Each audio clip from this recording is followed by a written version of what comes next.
Hey everyone, how's it going? Welcome back to another episode of Coffee Corner. And today I just made a student cry in my class.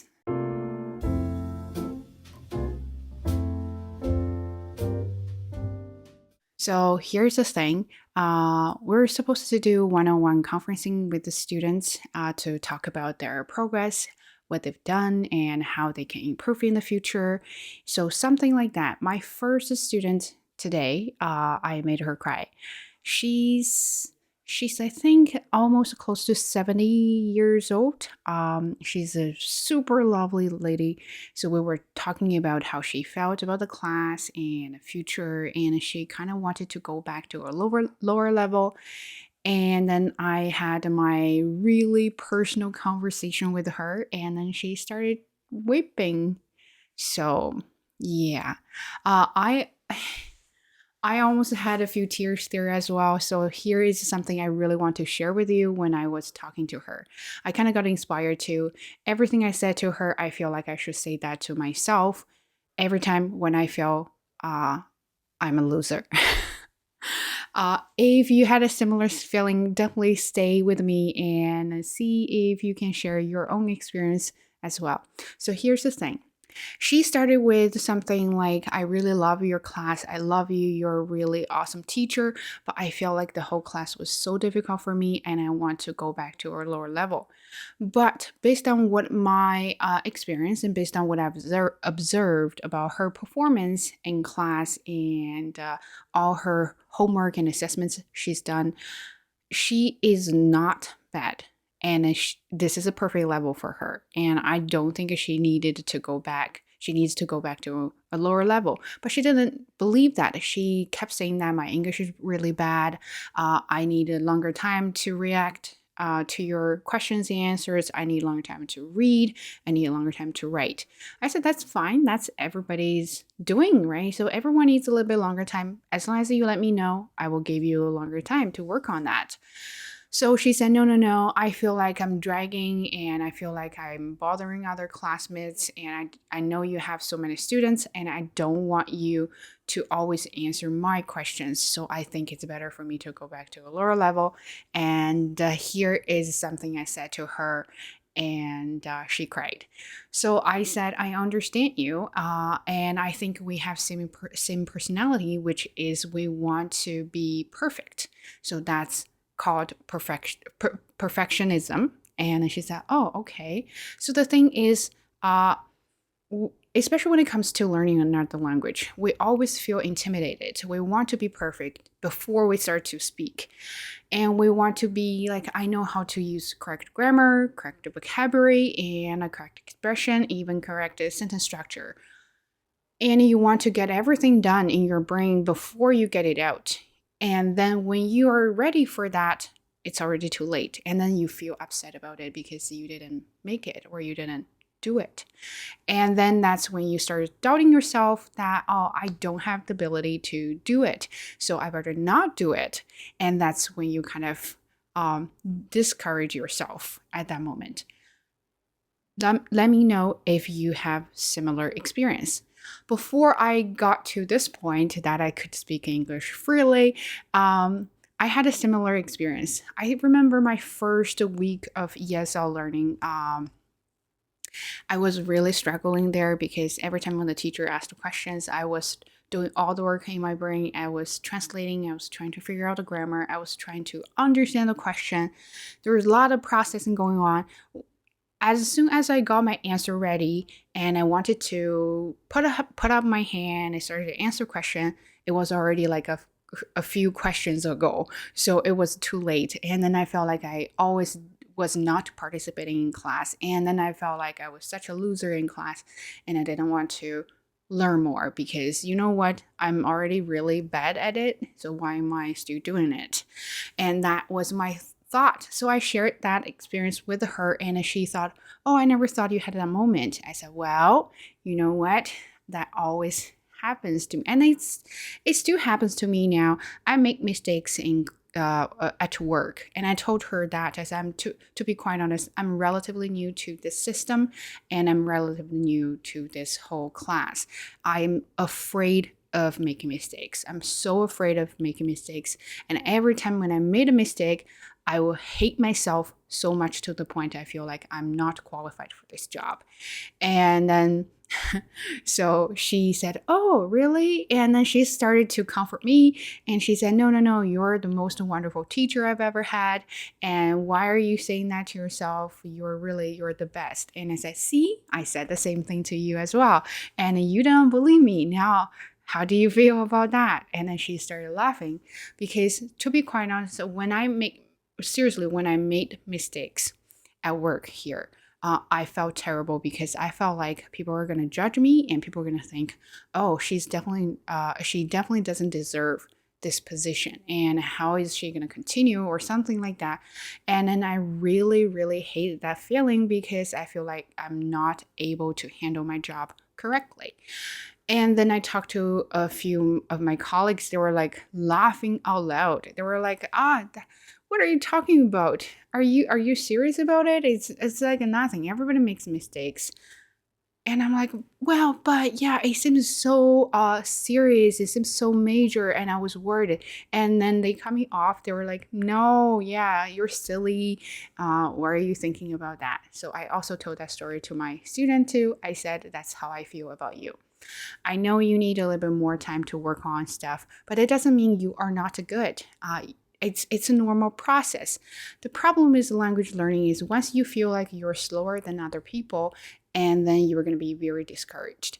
Same thing when you see or when you watch other people talk like this or use English very firmly or any kind of languages, your first reaction is, "I can't do this," before you even start doing it. So we we tend to have that habit that when you are not good at it and you don't even want to try. So I told her, "Yeah, that is you and that is also me." And another thing I said to her is being perfect. So that's what she wants, and I understand. And that's because of her background. She's been a biology teacher for at least 20 plus years in her country. She said that she's done a lot of schools and she's done a lot of school, and she studied biology. She went to med school, and then she went to teacher college, and then she became a teacher. She's been teaching that for so many years. And then she said, "I've seen so many people, so many teachers in my life, and you're the most wonderful one." And I was like, "Oh, I feel so flattered when she said that." So and then I said, "Because you've been professional for so many years, so you can't stand when you make mistakes. You can't stand when you don't understand things." And that's when you start to freak out because you think, "Well, if I know this, I should know that." And then she nodded her head. She said, "Oh yeah, 100%. That's how I feel about it." And then I said, "Same thing." I said, we're similar. We really share a lot of things in common, especially when it comes to personality." I said, "When I started to learn driving, I hated it so much. I feel like there's no way on earth I will be able to drive because I just can't. Normally, I'm a quick learner. I can pick up things very fast as long as you show me how and why. So, but driving is something that I just could not. I was supposed to check my shoulder. Sorry, I was supposed to do shoulder check. I was supposed to check my mirrors in every 2 seconds, 3 seconds. You're supposed to check your speed, things like that. I said, I can't. I'm not a good multitasker." Then she was laughing. She said, "Oh, you can do that." I say same thing to you. You can do that too.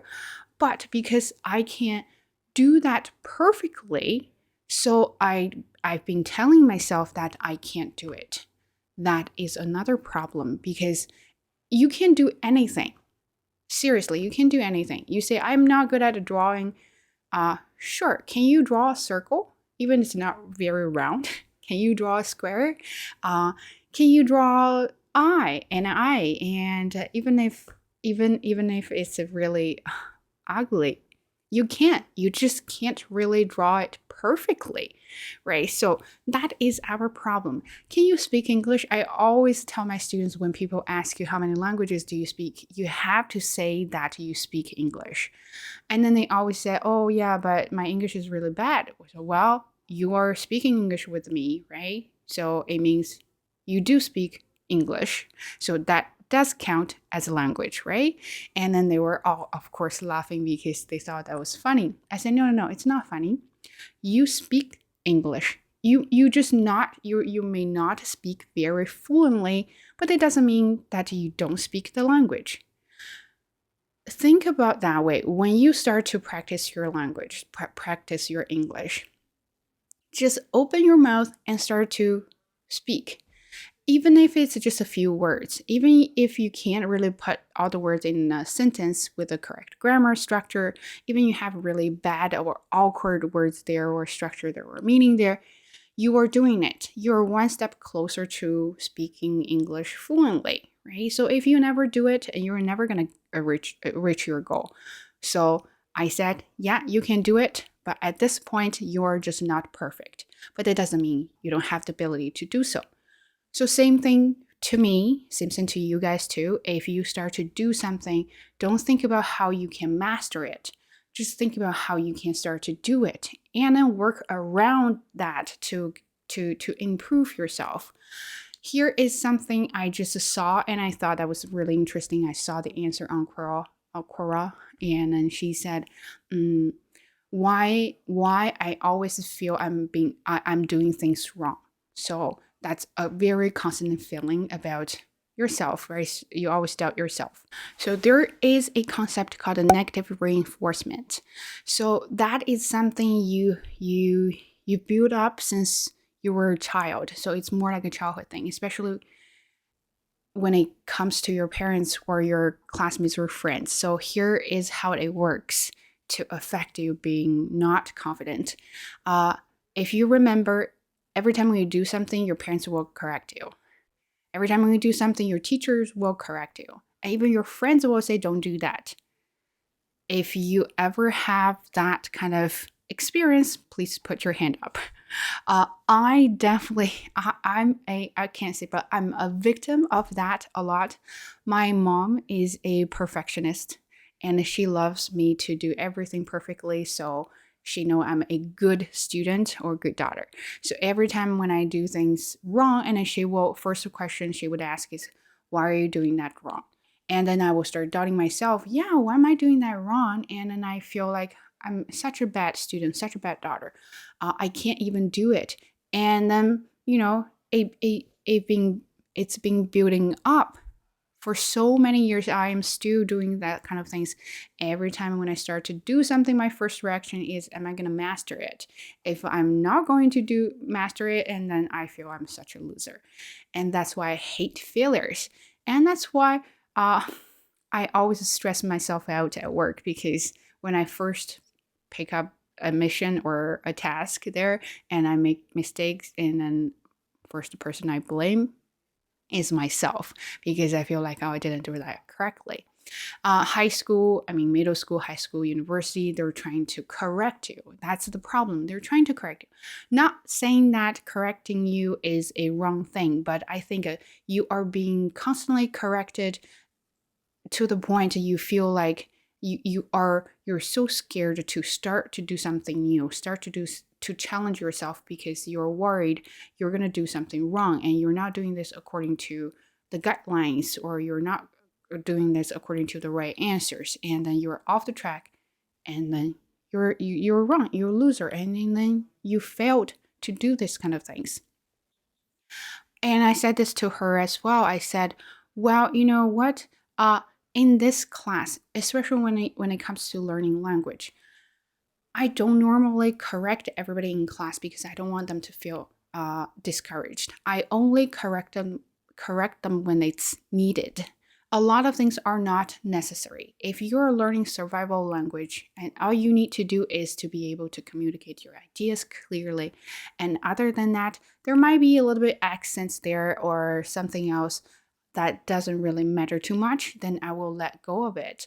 There's something major, let's say if we're talking about writing, and of course spelling is one of the most important things to correct, but I won't constantly correct them, because then they will feel so scared to write, and they will feel like if I write, of course it's going to be wrong.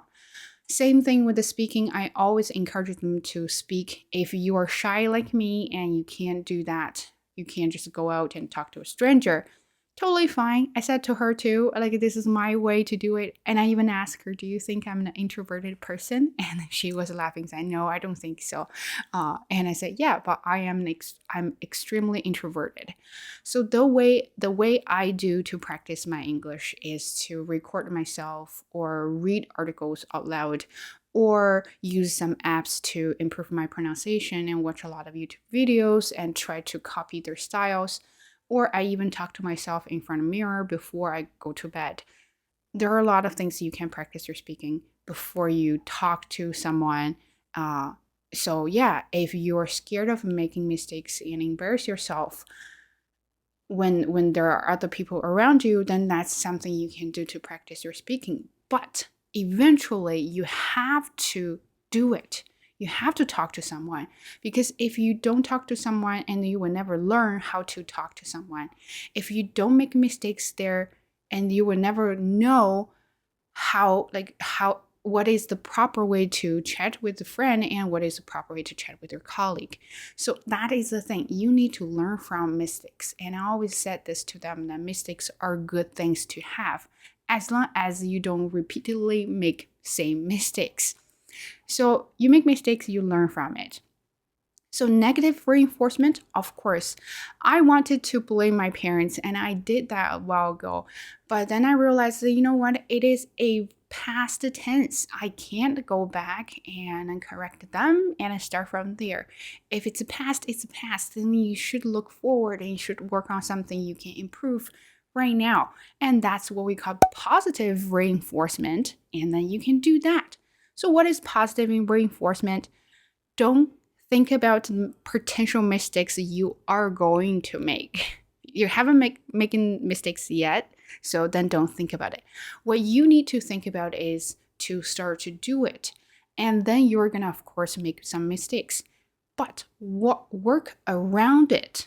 So now you have your mistakes here. Then you studied, why am I making mistakes? And then you improve. So your default is, it is okay to make mistakes, but as long as I learn from it. That is the key. So you gotta try to let yourself go of being perfect, right? So, well, I also said this to myself too. So you have to think about making mistake is okay. There are a lot of things. If I don't make mistakes, I'll never go forward. I started to learn, well, this is something that I do to myself. I started to learn UI design, and I'm no one close to a pro. I'm not even a beginner because there are a lot of things that I just don't know how to do it. There's an app called Figma, and I'm trying to learn something that will help with my video editing. So first, I start with a simple thing. I loved it because for the first attempt, it was successful and I made it happen. But then I was trying to do something fancy, and then I got stuck because I still couldn't figure out how the buttons or how the connections or how the smart animate works there. And I got frustrated. But you know what? Because I made such mistake, then now I know how to target it. So I will go find solutions to this specific mistake and then come back and fix it. Then I learn how to make everything flow and how to use Smart Animate on Figma. Same thing with the language. Start to speak, even if you just want to talk to your camera or any recorder, things like that. Go ahead and do it. And then once you're done, you say, I'm too shy to upload my video to a social media and let everybody judge you. Fine. Watch your videos alone, right? So you study your own videos. You go to catch your mistakes there. And then you will see, well, okay, that sentence is quite simple. It's correct. It's quite simple. Can I have another way to say it? And then you learn. And next time you use a new way to express the same meaning. And then start from basics and then advance to another level. So work around or work with your mistakes. Don't feel frustrated about it. I am trying to learn that too. And especially when it comes to work, and I tend to feel very stressed when I make mistakes. And not only that, and I am an overthinker. if I make mistakes, and then I'll overthink a lot. So, and this is another thing I'm going to do. I'm going to challenge myself. I will do self-reflection for. I'm gonna try that for 2 weeks. Let's put it as 14-day challenge of doing self-reflection for my work. So that's what I'm gonna do. And I already got my template ready. So I may change a little bit there. This is inspired by the video I did for my channel Not Growing, because I figured that out. Well, I realized my mistakes there, and I realized that there are some solutions to those mistakes. And am I willing to do it, or I will continue with my style or something like that? I got everything straighted there. So I figured that out, and I understand the situation, and I understand what I want. So now I know which direction I should head to. And then I feel a lot better, and I am not overthinking about anything about the channel.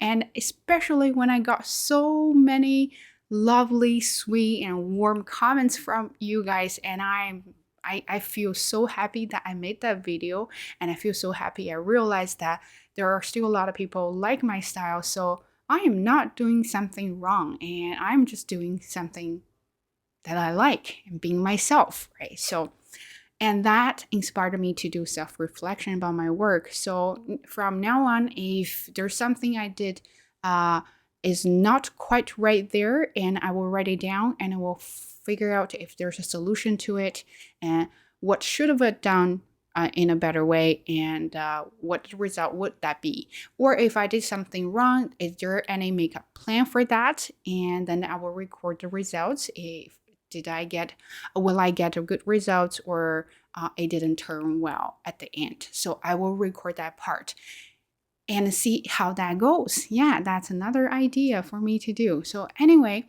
I just want you guys and myself to feel that it is okay to make mistakes, and it is okay to feel your learning progress is very slow, and it is okay to feel like you are behind your peers. So, but that doesn't show, or that doesn't mean you are not good and you're not capable of doing that. Remember, they're talking about 10,000 hours of doing something. You don't need 10,000 hours to do it. Remember, when you need 10,000 hours to do it, it means you are going to master it.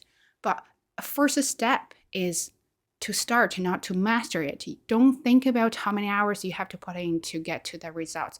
Think about how you can open your mouth to start speaking English, speaking English, and how you can start to learn a new skill, how you can practice that.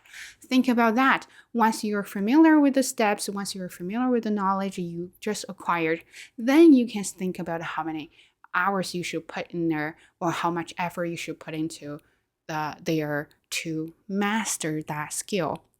And that's how you gradually build up your confidence. Yes, so that's it.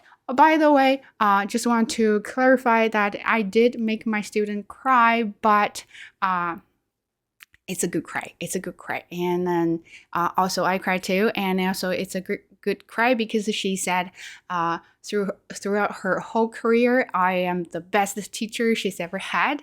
So that makes me really happy. And another thing is, it's never too late to start to learn something new. She is 72 or something like that. You know what? She's still learning a new language, and she's in another country, living a totally different life. And I also told my parents about her. I said, when you guys come here, I want you to do the same thing, is to learn new things, because it's never too late. But if you don't start, and then it's going to be always late. So, yeah. That's it for today's video. I hope you like it, and don't forget to share your experience with me as well. And a thumbs up, of course, and don't forget to subscribe to the channel. Another thing I want to mention is, if you do want to chat with me, I have a group chat on Xiaohongshu. So my plan for that is every week I will send a topic. We either can talk about it, or we can do a debate about it. So that is my goal. If you are interested, make sure you go there and subscribe to that channel and then join the group chat.